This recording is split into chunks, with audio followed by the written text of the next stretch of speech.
Hey everyone, my name is Jane, and the cross-gender leisure activity that I participated in was an MMO game.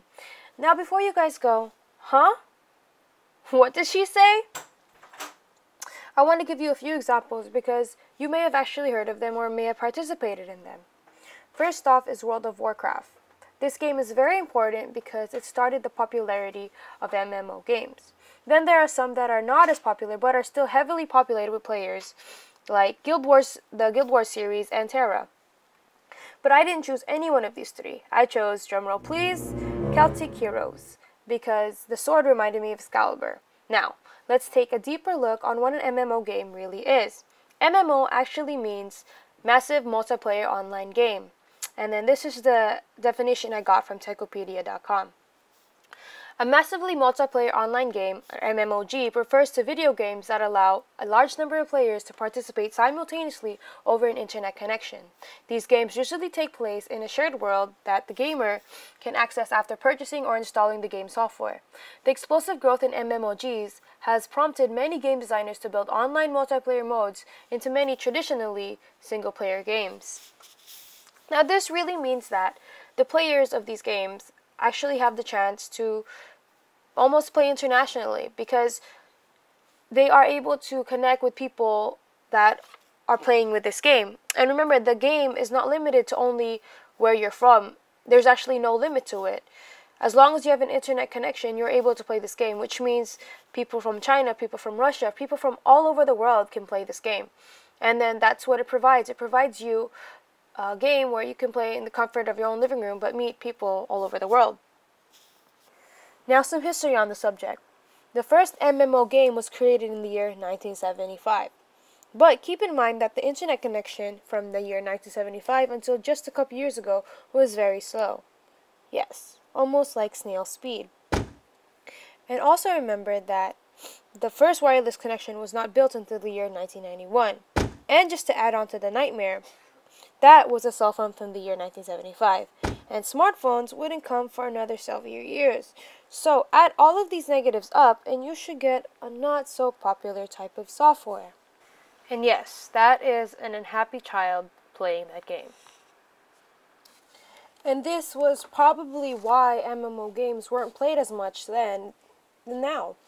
The MMO game was reintroduced in the year 2001 and was not put into the limelight until the year 2004 when World of Warcraft was released. And from then, the variety of MMO games and the amount of players only increased. This is Ben Baker, and Ben Baker is a doctoral student and lifelong gamer. The reason for Ben's appearance is that he recently did a study on the experiences of female gamers in the gaming world. And in an article that could be found on phys.org, Ben stated, "Video games have historically been steeped in hypermasculine culture." And he also said that games have been developed by men and marketed to men. This tells us that from the start, the intended audience for such games were men. So it really shouldn't be a surprise that women or females just caught on a little later. In today's time, the gaming world is much diverse with regards to age, ethnicity, and gender. The gaming world has gotten exponentially larger. Now, I'll let you take the chance to guess how many were recorded in 2013. If you guessed, let's say, 628 million players, then I guess you're right. Because according to newzoo.com, 628 million players from around the world were recorded playing MMO games. And given the fact that MMOGs have just increased in popularity, the number of players has most likely grown as well. Coming from the same source but used in a different website, Newzoo says that out of the 628 million players around the world, 40 million players come from the United States. And from these 40 million players, 40% are recorded to be females. Now, if you take 40% of 40 million, you would still get 16 million players. And that's still a lot in my opinion. Now, few, if not some of these players have reported there to be issues and conflicts regarding gender in the gaming world. Many say that men dominate the gaming world in numbers, but I found a few articles stating otherwise. The first article I found was from PC Gamer titled "Researchers Find Female PC Gamers Outnumbered Males." The second title is "More Women Now Play Video Games Than Men" from Independent. And then the third more women play RPGs and PC games than men from MCV, which is a marketing website for computers and video games. My opinion is going to be based on my experience. And when I played Celtic Heroes, I didn't find as many female players as I wanted to. Other issues include cyberbullying. Do you remember Ben? Ben Baker? Yeah, that's him right there. Do you remember what his study was about? It was about him recording experience of female gamers in the gaming world. And one of the very negative things that came with being a female gamer was the harassment some people had to go through. One player from his study even wrote that male players will sometimes be very rude and inappropriate in general chat channels, making comments about things like rape, or for instance, or racial comments. Another explained how some sort of groping happened, and the worst was the real-life stalking someone had to go through. I guess that in some ways, women are still considered as dominated by men in the game world, even if the number of male players and female players are not so far apart. Men have always been generally accepted to be stronger than women, not only in physical activities, but also in intellectual ones, like the ones that deal with computers. A Radford University student wrote that video games have long been known as male-dominated media, including in the terms of market audience, player base, and character representation in games. Findings for gender representation in video games generally support past findings in that males are significantly more represented than females.